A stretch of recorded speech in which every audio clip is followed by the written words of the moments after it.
कर्म, ये शब्द छोटा है, पर इसका अर्थ गहरा है। कभी किसी के जीवन में दुख आते हैं तो लोग कहते हैं पिछले जन्म के कर्मों का फल है, और कभी बच्चे पर संकट आता है तो कहते हैं माता पिता के कर्मों का फल भुगत रहा है।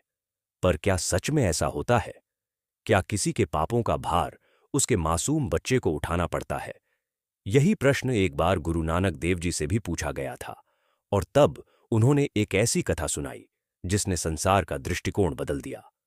पंजाब की धरती पर हरी भरी खेती के बीच बसा एक गांव था। रामपुर कलां, वहां एक व्यापारी रहता था, लालचंद। नाम तो लालचंद और स्वभाव भी वैसा ही, लालच से भरा हुआ। वह नाप तौल में धोखा देता, ब्याज में गरीबों को फंसाता और झूठ बोलकर धन कमाता। उसकी पत्नी सुहागन बार बार समझाती जीवन धन से नहीं, धर्म से चलता है, पर लालचंद सुनता नहीं।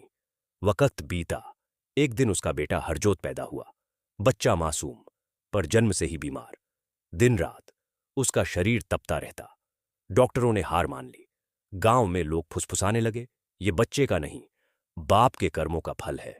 सुहागन रोती हुई बोली, क्या मेरे बच्चे ने कुछ गलत किया जो ये दुख झेल रहा है? उसी समय खबर आई, गुरु नानक देव जी गांव में पधारे हैं। गुरु नानक देव जी गांव के बाहर एक पीपल के पेड़ तले बैठे थे। उनके साथ भाई मर्दाना रबाब बजा रहे थे। गुरु जी के चेहरे पर शांति थी, जैसे सूरज की पहली किरण। सुहागन दौड़ती हुई आई और बच्चे को गोद में लेकर रो पड़ी। गुरुजी, मेरा बच्चा बीमार है। लोग कहते हैं ये मेरे पति के पापों का फल है।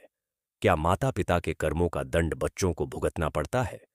गुरुजी ने बच्चे को देखा, मुस्कुराए और बोले, बेटी, हर आत्मा अपने कर्मों की लेखा स्वयं रखती है, पर संसार में कर्मों का जाल इतना सूक्ष्म है कि लोग उसे समझ नहीं पाते।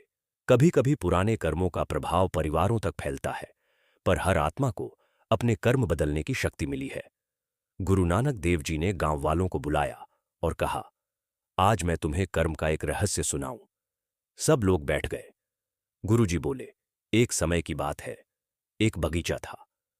उसमें दो माली थे। पहला माली रोज अपने पेड़ों की देखभाल करता, पानी देता, खरपतवार निकालता। दूसरा माली आलसी था, पेड़ों को सूखने देता, कांटे उगने देता। कई साल बाद जब उनके बच्चे बड़े हुए तो पहले माली का बेटा हरे भरे बगीचे में खेलता और दूसरे का बेटा सूखे, कांटों वाले मैदान में भटकता।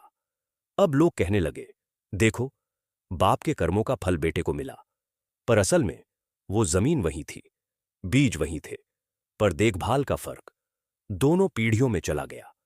गुरुजी ने कहा, इसी प्रकार यदि माता पिता अपने जीवन में पाप करते हैं, झूठ, अन्याय, अत्याचार, तो वे एक ऐसा वातावरण बना देते हैं जिसमें बच्चे के लिए धर्म पर टिके रहना कठिन हो जाता है। परंतु अगर वह बच्चा जाग जाए, नाम सिमरे, सेवा करे, तो वह उस अंधेरे से निकल सकता है। गुरु नानक जी सुहागन के घर पहुंचे। बच्चा बुखार से तप रहा था। गुरुजी ने उसके सिर पर हाथ रखा और आंखें बंद कीं। धीरे धीरे उन्होंने कहा, इस बालक ने पिछले जन्म में एक व्यापारी के घर जन्म लिया था। वह गरीबों का शोषण करता था। अब वही आत्मा सीखने आई है कि करुणा क्या होती है।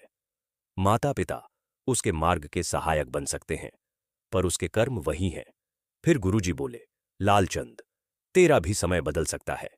अगर तू आज से किसी जरूरतमंद को सच्चे मन से मदद करेगा तो तेरे घर का यह अंधकार मिट जाएगा।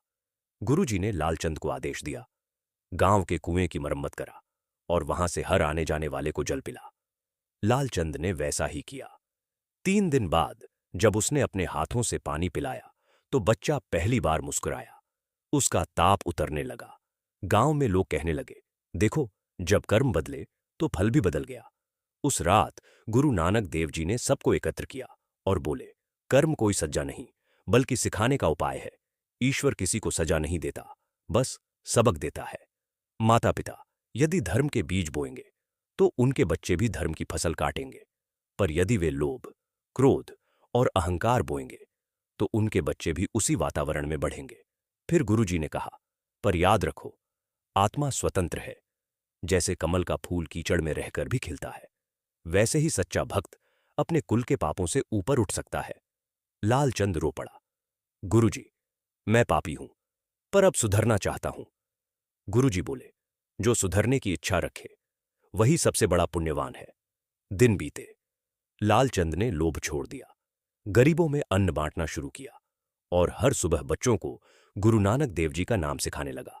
सतनाम, वाहे गुरु। गांव का माहौल बदल गया। जहां पहले लालच था वहां करुणा आई, जहां पहले झगड़े थे वहां नाम सिमरन की ध्वनि गूंजने लगी। हरजोत अब पूरी तरह स्वस्थ था। गुरुजी के चरणों में आकर बोला, गुरुजी, अब समझ आया मेरे पिता के कर्मों से अंधेरा था, पर उनके सुधरने से उजाला भी आया। गुरुजी मुस्कुराए, यही कर्म का रहस्य है बेटा। माता पिता अपने कर्मों से दिशा बना सकते हैं, पर तुम अपने कर्मों से मंजिल बदल सकते हो।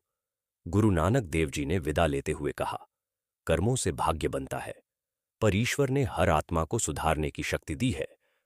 कोई भी जन्म, कोई भी कुल किसी को बंधन नहीं दे सकता, अगर वह सच्चे मन से नाम सिमरे और सेवा करे। सबने एक स्वर में कहा, वाहे गुरु जी का खालसा, वाहे गुरु जी की फतेह। और वह दिन से लेकर आज तक उस गांव में लोग जब किसी पर विपत्ति देखते हैं तो यह नहीं कहते ये उसके बाप के कर्म हैं, बल्कि कहते हैं चलो मिलकर सेवा करते हैं ताकि उसका भाग्य बदल सके। माता पिता के कर्म बच्चे के जीवन का वातावरण बनाते हैं, पर आत्मा स्वतंत्र है। जो नाम सिमरे, सच्चे कर्म करे, वही अपना भाग्य स्वयं लिखता है। जो नाम सिमरे, सच्चे कर्म करे, वही अपना भाग्य स्वयं लिखता है।